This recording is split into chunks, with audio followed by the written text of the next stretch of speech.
Today, the United Nations is going to hold a hearing on the sexual and gender-based violence reported during the attack and the silence from the international community that followed. Joining us now, former U.S. Attorney and MSNBC legal analyst Joyce Vance, District Attorney for New York's Westchester County, Mimi Rocah. They are co-authors of a new opinion piece in Slate, calling out the lack of international outrage over the reports of sexual violence committed in the October 7th Hamas terror attacks. A lot of it is seen on video and documented in video of women who were raped, killed while they were being raped, young girls who were raped. I mean, the evidence is clear, and yet, Mimi, I'll start with you. There has not been a focus on this as a war crime or on this enough, according to many who believe women's rights are not even being considered here. Yeah, thank you so much, Joe Mika, for talking about this important topic. And I guess the thing I would say, given the clip you played, is why we don't have to be balanced in our outrage, which I think is the phrase that was used. We should not be balanced in our outrage, not against the Palestinians, by the way. She said Palestinians. It's against Hamas. Hamas did this on October 7th. And we have to be outraged because, first of all, the girls who had their pelvic bones broken because they were raped so much, whose legs were broken, who were shot while people were still raping them, they deserve us to be outraged, as any woman of any background would. Second, because there are still young women hostages, and we have every reason to believe something horrible may be happening to them. And so we have to be outraged. The whole world has to be outraged and demand their release now, just as we've done for other girls who were taken captive in other parts of the world. And finally, Mika, and this is the most nuanced point, but I hope women everywhere understand it. It's because this hurts women everywhere when we say, tell us, don't believe what your eyes are seeing. When we let people with an agenda like Hamas, men, dictate when we believe rape happened. No, we have evidence here. I'm a prosecutor. Joyce is a prosecutor. We look at the video. We listen to the witness testimony. We hear the accounts of people who saw it. And we can't let other people tell us when to believe rape happened. It happened, and we have to support all women everywhere. Joyce Vance, your take, and what do you think needs to be done? So I think, Mika, that Mimi makes the most important point here, and it gives us the starting point going forward. This is, as y'all have been discussing this morning, a hopelessly complicated crisis. The question is, what's the path forward? And perhaps a small piece of that starts with an acknowledgement of our common humanity. It's not complicated to condemn rape. It shouldn't be difficult. And often in the heat of the moment, it's difficult for people to reconcile their emotions. Now the United Nations hearings give us an opportunity to evaluate the evidence. And that's what Mimi and I do as prosecutors.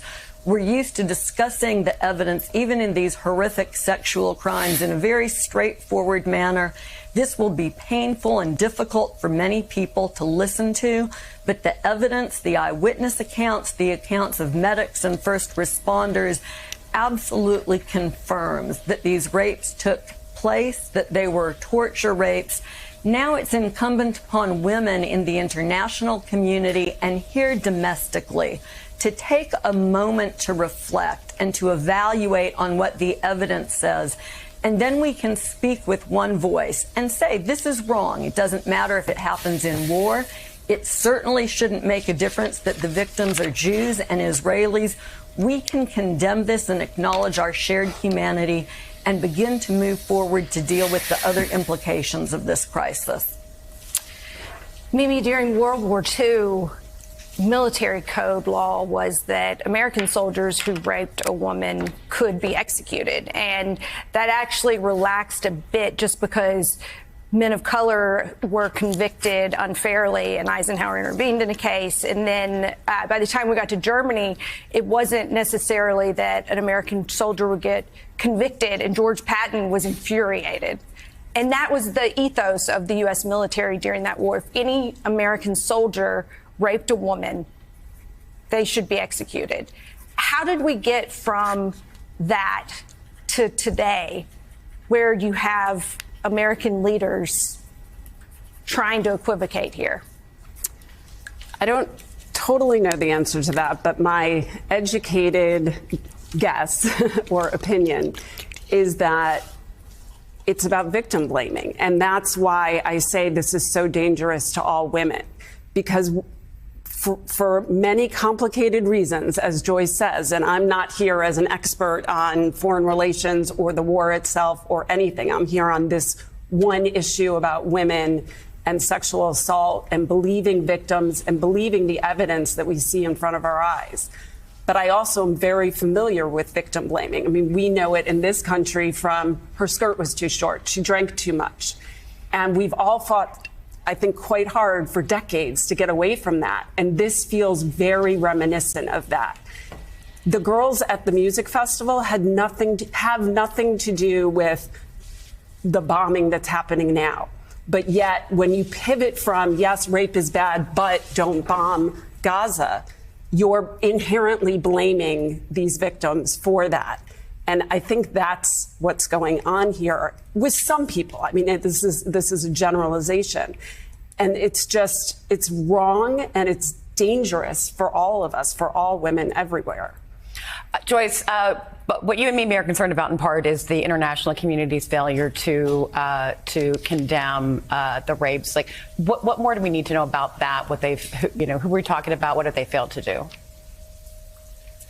Right. So there was silence for a lengthy period of time. There were even some folks who suggested, as Mimi's been discussing, that the accounts of these rapes weren't credible. I think today there's a little bit of a restart. The United Nations was extremely slow to acknowledge and condemn these rapes. Now we appear to be on that path. These are war crimes, and they can be prosecuted as such. It's also a possibility, quite frankly, that the Justice Department could engage on the topic of American women who were kidnapped and who were raped, and there could be prosecutions.